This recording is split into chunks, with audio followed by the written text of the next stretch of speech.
বর্তমানে আইফোনের দাম কিরকম একটু দেখায় আপনাদের। এই জায়গায় আইফোন 14 আছে 800 টাকা। সব কিছু আটকানো কেন জানি না। এই যে আরেকটা 1300 টাকা। 12 GB ব্ল্যাক। আইফোনের ঘড়ি আছে।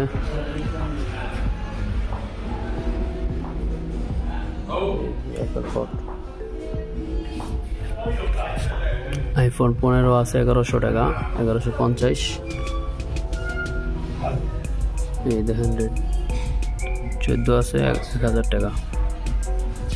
13 আছে 570। 15 প্রো ম্যাক্স আছে 1300 টাকা। দাম আগের মতনই।